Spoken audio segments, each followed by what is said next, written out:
You know, it was just one night ago when Tony Gonsolin went 8-0. Tyler Anderson asked him to hold his beer. In addition to that, when I tell you the reason that Von Miller decided to leave the Rams, you will think I am lying through my fake teeth. And the NIL deal could be a game changer, not just for USC football, but for the entire athletic program. We're going to try to break it down for you tonight. Hi there, I'm James. This is your daily dose of sports and snark for the greatest sports city in the world, Los Angeles. This is Faithful Angelenos. It is June 16th. I am once again trapped in a basement in Omaha, Nebraska. Try to make a little extra money out here in Joe Biden's America, but I still get a chance to take a break in the dungeon to talk LA sports. So if you like the content we've been putting out for the last almost 4 months, clickety-clack the like button. Clickety-clack the subscribe button. There's a notifications bell. Hit that. It'll let you know when we have a new video out. It's usually between 9 and 10 a.m. Sharing is caring. Let people know we exist. And yes, comment. I get lonely here in this basement. Trust me. So before we get to the main topic of USC athletics, let's go through the scoreboard and the notes. There was only one game yesterday. Tyler Anderson took a no-hitter into the 9th inning. He finishes with 8 1/3 innings, 1 run on a hit, 8 strikeouts. Dodgers sweep the Angels 4-0. By the way, there are no games scheduled for LA teams today. Okay? Nice little day off. Let's keep talking LA Dodger baseball. Andrew Heaney, not inked in, maybe penciled in, possibly could start Sunday against Cleveland. Also with the Dodgers, you might recall about how there was a little bit of unease in the locker room. Manager Dave Roberts, he was basically saying there seems to be a lack of focus, a lack of execution, and that was during the sweep up in San Francisco. Justin Turner's like, I don't understand what the hell Dave Roberts is talking about. Well, prior to the beginning of the Angels series, Roberts sat down with some players, unnamed players, but we can assume Justin Turner is one of them. Air's cleared. Now the Dodgers have a winning streak. Von Miller. Man, that guy dances to the beat of a different set of headphones, I'm telling you. He says he left the Rams because he wants to be the first guy to win Super Bowls with 3 different teams. What? Okay. You remember back in the 1990s when the Buffalo Bills were the greatest team to never win a Super Bowl? They went to 4 of them and they lost all 4 and everybody felt bad for Jim Kelly and the fellas. This version of the Buffalo Bills could be the best football team to never make a Super Bowl, let alone lose it. Why do you think the Bills are a 1 player away when they can't get to the big game in the first place? Can anybody answer that for me? Can Von Miller answer that for me? You got to be if you're going to try and choose a team to win 3 Super Bowls with, go to the Chiefs. You go across the hall to the Chargers like everybody else did. Just doesn't make a lick of sense, some of these answers. Have you noticed yet, by the way, the Rams also signed 2 guys who honestly probably aren't going to make the team. Tight end Jared Pinkney and a running back named A.J. Rose. Sorry, guys. I'm not that sanguine on your chances. Laker note. You ever notice how like one day LeBron James has 1 foot out the door going to another team and then literally 24 hours later he's all in for the purple and gold? Yeah, today he was all in. He's claiming that he can't wait to see Anthony Davis being unleashed on the world. Yeah, just tearing apart everything. And no, stop it. Because we only know by the time the sun rises up in the West, you're going to be asking what it's going to be like to be the 4th option on Golden State. We see through this. I don't even need hallucinogens. I see through you, LeBron. I do. And it ain't that hard. Austin Eckler of the Chargers wasn't with the rest of the team for OTAs, right? And asked why, his answer was a little concerning. I get it, but it's concerning. He said, it's important to understand that the NFL is trying to get the most it can out of you for the whole year. And so in his case, he's deciding that he wants to basically flip the switch and turn off football when it's the off season. It's an answer I can understand. To an extent, I can even say I appreciate the answer. But if I'm a Chargers fan, I'm a little concerned about that.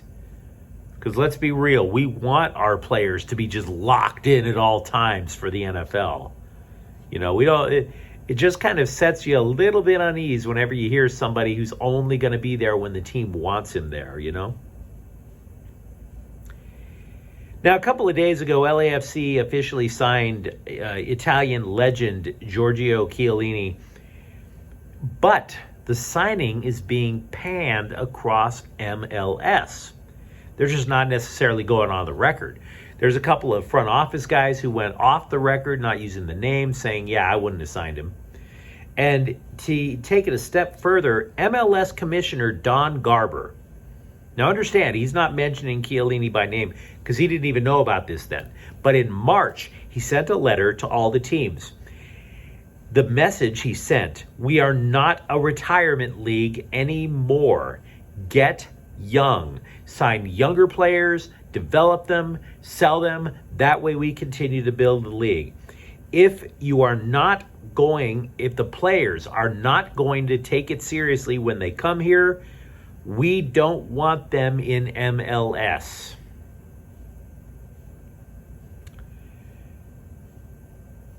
That's a tough thing to say, I must say. USC football, by the way, they have added a commitment to the class of 2023, the incoming class, I should say. He is a 3-star rated defensive lineman, Grant Buckey, playing for Liberty High School up in Bakersfield. So the Trojans are trying to beef up for next year's team. What do you say we talk a little more about USC, though, while we have the chance? Now, they still don't have what's referred to as an NIL collective, a third party that basically takes the players, signs them to these contracts to use the name, image, and likeness. It's a workaround. For all those decades where athletes didn't get paid unless it was illegally done so, eventually people were like, nah, these guys do need to get paid for all the things that they're providing to the school. So the NIL is a workaround. The name, the image, the likeness. If it gets used, the name, image, and the player owns his own name, would you say? Much like they would own their own image and likeness. So if it gets used, it's only right that they get paid. But USC had been taking their time, and there's a reason for it. The reason is it was the wild, wild west. The NCAA didn't have any rules yet. They knew they were going to make rules. USC just didn't want to break rules until the rules were actually in place. So on Wednesday, the Trojans finally took their first step. They've made an arrangement with a media agency named Stay Doubted, which is a weird name for an agency. I would rather it be Stay Certain, but so be it. To each his own. The agency created a subsidiary. Now, the subsidiary goes by these initials. It's a letter salad. But if you see it, I'm just going to call it the Boulevard. When you see the initials, you'll know why. The Boulevard, however, is getting praised from officials from Power 5 conference schools and from sports attorneys. They're saying what USC has accomplished is innovative. Now, they still don't have a third-party collective at some point. They will, or there will be a third-party collective. It's just not now. So what is the Boulevard and how does it work? Any Trojan athlete can join. Not just football or hoops. It could be field hockey. It could be highlight. It could be whatever. They can join. But it is not exclusive. You don't just sign an exclusive contract with the Boulevard. You can sign your own deals outside as well. For example, Quarterback Caleb Williams. He already has a couple of deals. He signed one with Beats by Dre, right? In addition to that, he also he autographs gear and jerseys and helmets for Fanatics.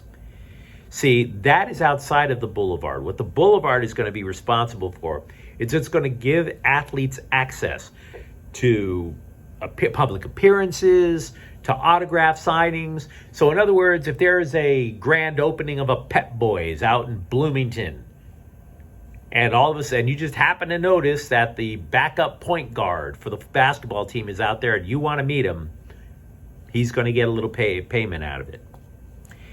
See, what SC was doing, and I give them credit for this, is they were waiting while the other schools made their first steps.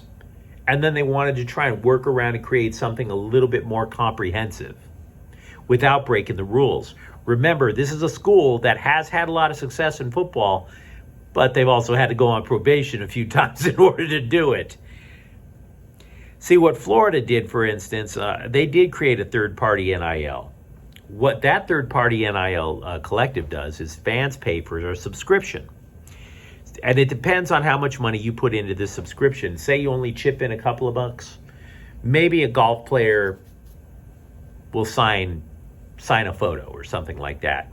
On the other hand, if you pay out the wazoo for your subscription, don't be surprised if Tim Tebow shows up at your kid's bar mitzvah. See, USC had to hit the brakes on the NIL because if you think about it, they were targeted not by the NCAA, but from a lot of schools from sea to shining sea. Remember all the things that Lincoln Riley was accused of. Most likely, these accusations are false, but he was accused of this stuff, particularly when it came to getting wide receiver Jordan Addison from Pitt. Do you really want to have to go through that over and over and over as a distraction with each player? Of course you don't. So what does this mean?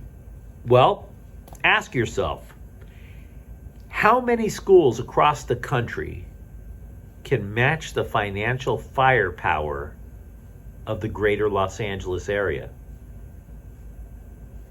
Think about it. Could Alabama do it? You think? I don't. I could see Notre Dame doing it, but I don't necessarily see Alabama. Go through all of those power schools. And I'm not just talking about whether or not they can produce an elite football team. I'm talking about all the other sports as well. And this matters because when USC gets their stuff straight, I want to see what UCLA can do. Because I want USC versus UCLA to not just be a rivalry in football and not in men's basketball either. I want those two schools to just slug it out in every single sport where it's almost like they're playing rotisserie sports, right? Fantasy football, fantasy golf, fantasy swimming. Who knows? However that comes about. You see, because once that happens, that's what's going to raise the Pac-12 to heights that we haven't seen in decades. But you tell me what you think. I think USC is onto something, and even if UCLA isn't necessarily innovating it, if they follow suit with the same stuff, it's on, and I'm here for it. If you enjoyed today's episode of Faithful Angelenos, yes, you should subscribe to the channel. We're trying to build something out here in LA. Thank you very much for watching. I'm James. We'll be back tomorrow. Faithful Angelenos is a Kian Corte El Queso production. Take care.